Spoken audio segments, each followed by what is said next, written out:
तो हम यहाँ पर अब जो है वो देखने वाले हैं कि किस तरह से हम लोग टर्नरी ऑपरेटर को यूज करते हुए हम लोग अपनी कंडीशनल जितनी भी चीजें हैं वो यहाँ पर परफॉर्म कर सकते हैं। तो इस चीज को मैं अभी फिलहाल के लिए कर रहा हूँ कमेंट, और कमेंट करने के बाद हम आ जाते हैं नीचे। साथ में इस पीएचपी को हमें अलग कमेंट करना पड़ेगा। ओके, हटा देते हैं इसको, किसी काम के नहीं। ठीक है, यहाँ पर मैंने पीएचपी की जो है वो बॉयलर प्लेट यहाँ ओपन की। ठीक है, यही वाला सिंटेक्स लिखते हैं कि अगर आपके पास दो बड़ा है तीन से, तो आप जो है वो इको कर दो कि टू इज ग्रेटर। ठीक है, एल्स कौन बड़ा है भाई, इको थ्री इज ग्रेटर। ऐसा ही है। ठीक है, तो इसको हम short and property ternary operator के जरिए कैसे लिख सकते हैं। अब हम लोग यहाँ पर देखते हैं टर्नरी ऑपरेटर क्या होता है। टर्नरी ऑपरेटर कहते हैं हम लोग ये जो हमारे पास क्वेश्चन मार्क और कॉलन है। अब इसको यूज करने का तरीका क्या है कि आप सबसे पहले लिखते हो कंडीशन। क्या लिखते हो? कंडीशन, या जो भी एक्सप्रेशन आप इसको कह लो। ठीक है, और उसके बाद आप लगाते हो क्वेश्चन मार्क। कंडीशन के बाद क्या लगेगा? Question mark. क्वेश्चन मार्क के बाद आपके पास वो स्टेटमेंट आएगी जो ट्रू होने पे आनी थी। क्या आनी थी? Statement if true. और उसके बाद कॉलन के बाद एल्स, कॉलन के बाद एल्स, यानी कि स्टेटमेंट इफ फॉल्स। अभी आपको एल्स और वो सारी चीजें लिखने की जरूरत नहीं है। डन है? ये बात समझ आ गई है? ठीक है, अब इसी चीज को अगर मैं नीचे लिखूं तो यहां पर हम लोग कैसे लिखेंगे? ठीक है, हम लिखेंगे two is greater than three.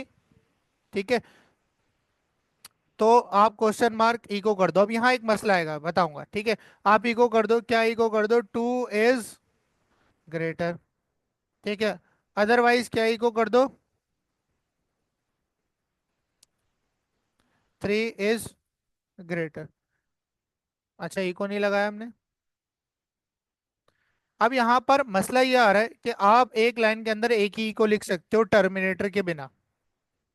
ठीक है, और बीच में हम यहाँ टर्मिनेटर लगा नहीं सकते, क्योंकि अगर मैं यहाँ पर टर्मिनेटर लगा दूंगा तो मैं लाइन को यहाँ पे खत्म कर रहा हूँ। ठीक है, तो अब इसका हल क्या है? ये जो एरर आ रहा है ये इको की वजह से आ रहा है। ठीक है, तो वो कह रहा है कि आपके पास अनएक्सपेक्टेड टोकन इको आपके पास डुप्लीकेट हो रहा है एक लाइन के अंदर। तो इसका हल ये है कि आप यहाँ से इको दोनों जगह से हटा दोगे। दोनों जगह से इको हटा के आपके पास चला गया, आप इसको सबसे पीछे लिखोगे। क्या लिखोगे? इको। कहाँ लिखोगे? और आप कह रहे हो कि भाई इको तो करो, लेकिन इको कब करो? जब दो तीन से बड़ा हो तो ये इको करो, अदरवाइज ये प्रिंट कर दो। डन है? तो अब चेक करते हैं हमारे पास क्या आउटपुट आता है। तो यहाँ आप देख सकते हो कि three is greater, three is greater दो दफा आ रहा है। हाँ, तो ये आपके पास हमने कमेंट नहीं किया। तो यहाँ पर आप देख सकते हो आपके पास क्या आ रहा है? थ्री इज ग्रेटर आ रहा है। अगर मैं इसको जो है वो फोर कर दूं, ठीक है, तो अब आपके पास स्टिल अब क्या आएगा? Two is greater. बात समझ आ रही है? तो ये आपके पास मिनी इफ एल्स कहलाता है। ये आपकी जो है वो कंडीशन हो गई। ठीक है, ये आपकी वैल्यू स्टेटमेंट इफ ट्रू हो गई, और ये स्टेटमेंट इफ फॉल्स। इसके अंदर कंडीशन ये रही, स्टेटमेंट इफ ट्रू ये रही, और स्टेटमेंट इफ फॉल्स ये रही। बात समझ आ गई है? ठीक है, अब थोड़ा सा स्विच भी देख लेते हैं यहाँ पर। ठीक है, स्विच के लिए चलते हैं मैनुअल के ऊपर। स्विच आपके पास क्या है, किसी को पता है? स्विच भी आपके पास कंट्रोल फ्लो कंडीशनल स्टेटमेंट के लिए यूज होता है। The switch statement is similar to a series of if statements. Switch statements क्या है? सिमिलर है, आपके पास इफ की तरह है। ठीक है, ऑन द सेम एक्सप्रेशन। ठीक है, सेम एक्सप्रेशन के ऊपर। In many occasions you may want to compare the same variable और expressions with many different values. ठीक है, जैसे परसेंटेज के वेरिएबल को हम बहुत सारी डिफरेंट वैल्यूज से कंपेयर कर रहे थे, 80 से, 90 से, 60 से। तो वो कंपेयर कर रहे थे हम एक एक्सप्रेशन, यानी एक वेरिएबल को। किस वेरिएबल को? परसेंटेज के वेरिएबल को। तो उसके लिए आप जो है स्विच यूज कर सकते हो, and execute a different piece of code depending on which value it equals to. अब आपको बार बार लिखना पड़ रहा था दोबारा एल से percentage greater than equals to, फिर एंड ऑपरेटर और ये सारी चीजें। ठीक है, तो वो थोड़ा सा आपके पास सिंटेक्स में लेंदी हो जाता है। क्या हो जाता है? आपको बार बार एक्सप्रेशन लिखना पड़ रहा है, बार बार उसकी वैल्यू लिखनी पड़ी है, बार बार वेरिएबल नेम लिखना पड़ रहा है। This is exactly what the switch statement is for. यानी कि अगर आपके पास कोई ऐसे एक्सप्रेशन के ऊपर आप कंडीशंस लगा रहे हो जिसमें एल्स इफ बहुत ज्यादा लग रहे हैं। क्या लग रहे हैं? एलसिफ बहुत ज्यादा लग रही है और आपके पास आपकी स्टेटमेंट्स लेंदी हो रही हैं कोड के अंदर, तो आप क्या यूज कर सकते हो, स्विच यूज कर सकते हो। वैसे इसका कोई ऐसा कोई खास जो है वो मकसद नहीं है अलग से। ठीक है।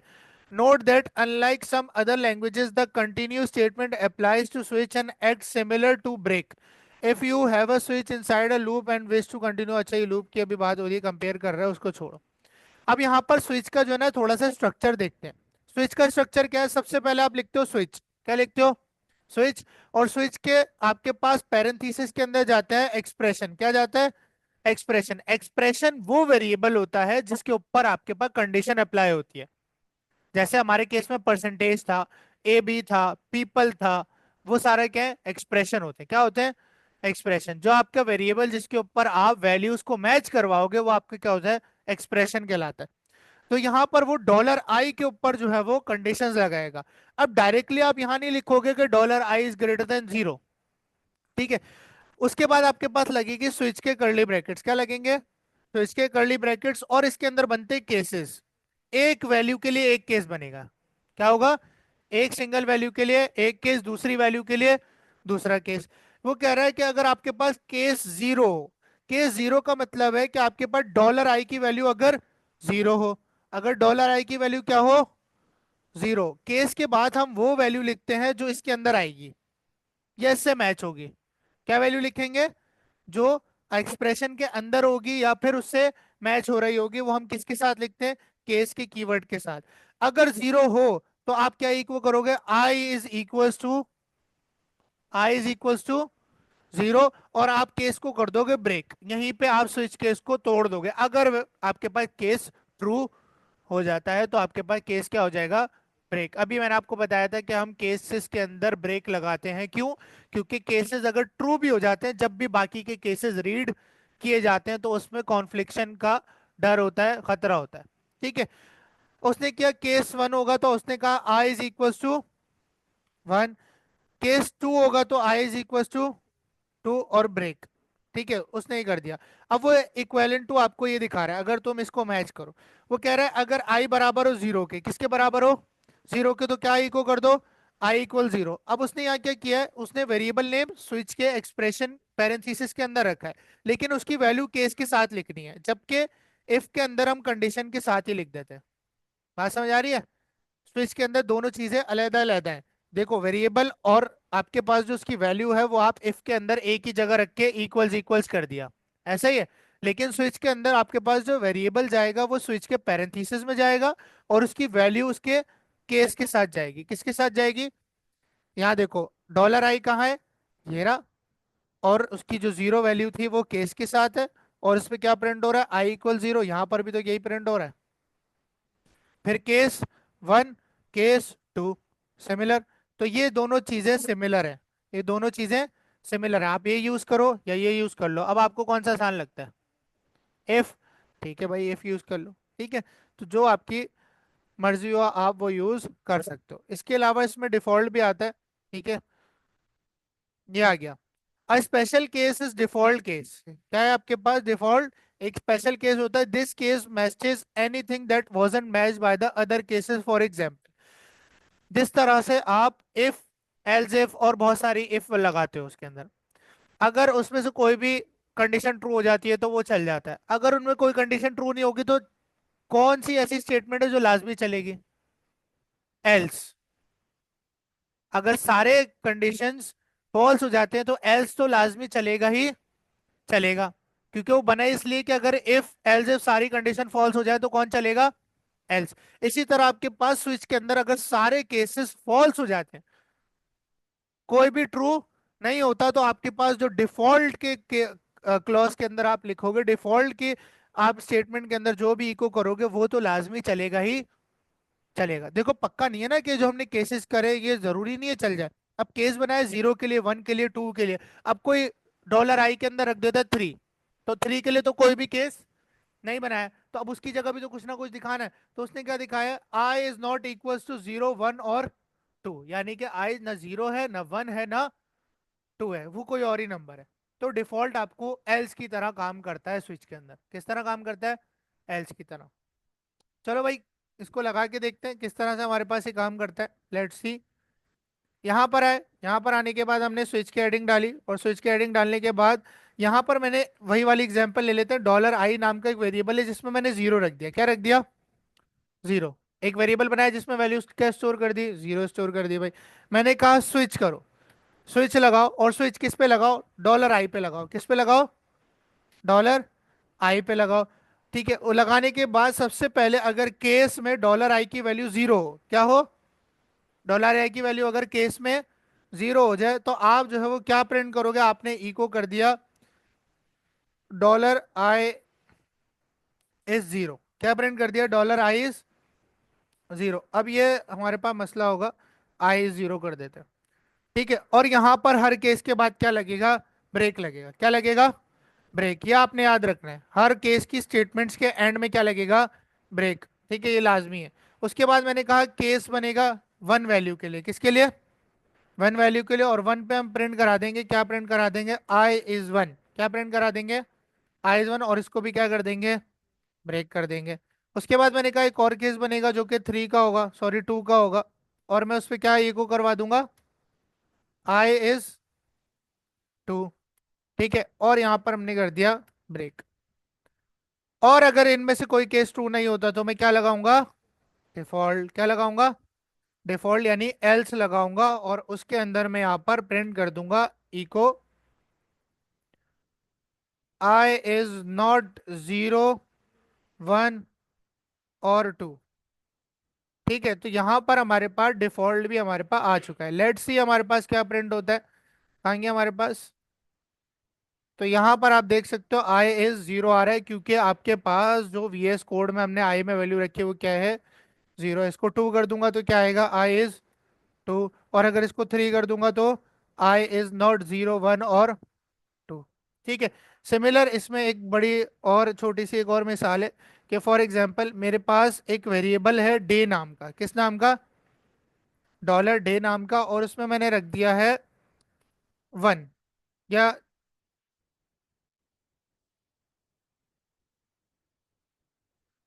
इसमें मैं रख देता हूँ मंडे। क्या रख दिया मैंने? मंडे। क्या रख दिया? मंडे का एक स्ट्रिंग रख दिया। अब मुझे जो है वो एक कुछ ऐसा स्विच बनाना है कि अगर आपके पास डे मंडे हो तो मैं ऑफिस जाऊंगा, ट्यूसडे हो तो मैं नादरा जाऊंगा, वगैरह वगैरह, पिकनिक पे जाऊंगा, किसी और दिन इस पे जाऊंगा। तो मैं डेज के हिसाब से अपना प्लान डिसाइड करना चाहता हूँ, तो मैं क्या लगाऊंगा? स्विच। क्या लगाऊंगा? स्विच। और मुझे कंडीशन किस वेरिएबल पे लगानी है? डे पे। तो वो स्विच के पैरेंथेसिस के अंदर आ जाएगा, है ना? किस पे लगानी थी? डे पे। तो वो किसको दे दूंगा? मैं स्विच को दे दूंगा। अब यहाँ केस बनेगा। केस सबसे पहला है मंडे। क्या है? मंडे। अगर मेरे पास केस मंडे हो तो मैं इको कर दूंगा कि मैं कहाँ जाऊंगा? ऑफिस। कहाँ जाऊंगा? ऑफिस। और साथ में मैंने क्या कर दिया? ब्रेक कर दिया। मैंने कहा केस अगर आपके पास क्या हो? ट्यूसडे हो। यहां पर आपके पास वैल्यू आती है केस के साथ, इस एक्सप्रेशन की वैल्यू आती है। क्या आती है? वैल्यू। ये याद रखना है, वन और जीरो नहीं आएगा खाली, इसलिए करके दिखा रहा हूँ कि स्ट्रिंग भी आ सकता है। ठीक है, तो आपके पास आप इको कर दोगे कि भाई मैं पिकनिक पे जाऊंगा फॉर एग्जाम्पल। ठीक है, और यहाँ पर मैंने कर दिया ब्रेक। ठीक है, केस बनाया एक और। मैंने कहा अगर केस आपके पास वेडनेसडे होगा तो आप जो है वो क्या करोगे? आप जो है वो प्रोजेक्ट करोगे। क्या करोगे? प्रोजेक्ट करोगे। ठीक है, अनदर केस बना लेते हैं। केस अगर आपके पास, अच्छा हमने यहाँ ब्रेक नहीं लगाया, ब्रेक कर देते हैं इसको। ठीक है, केस आपके पास अगर क्या हो? थर्सडे हो, तो आप क्या करोगे? इको बताओ कुछ। एपटेक। ठीक है, ब्रेक। इसके अलावा केस अगर आपके पास क्या हो? फ्राइडे हो, तो आप जो है वो क्या करोगे? इको कर दोगे, है जुम्मा। ठीक है, और उसके बाद हम यहाँ कर देंगे ब्रेक। इसके अलावा केस अगर सैटरडे हो तो आप जो है वो क्या प्रिंट करोगे? क्या प्रिंट करोगे? शॉपिंग। ठीक है, और इसको भी क्या कर देंगे? ब्रेक। अगर आपके पास केस यानी कि डॉलर डे की वैल्यू क्या हो? संडे हो, तो हम जो है वो सोएंगे। ठीक है, और हम यहाँ कर देंगे इसको ब्रेक।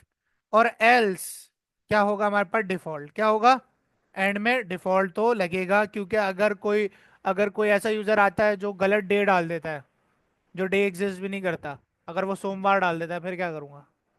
ठीक है, तो यहाँ पर आप इको कर दोगे, क्या इको कर दोगे, इनवैलिड डे, क्या, इनवैलिड डे, के भाई आपका जो डे है वो इनवैलिड है। तो यहाँ पर आप देख सकते हो कि डिफरेंट केस बनाए। अगर आपके पास डॉलर डे की वैल्यू मंडे होगी तो क्या, कहाँ जाएंगे, ऑफिस। इस तरह से ही कंडीशनली चलता है, स्विच भी बुरा नहीं है, अच्छा है। ठीक है, अब यहाँ पर हम लोग देखते हैं हमारे पास क्या है, मंडे, क्या है, मंडे, तो हम कहाँ जाएंगे भाई, ऑफिस जाएंगे। अगर मैं यहाँ पर कर दूं संडे, तो हम क्या करेंगे, सोएंगे। समझ आ गया, पक्की बात है।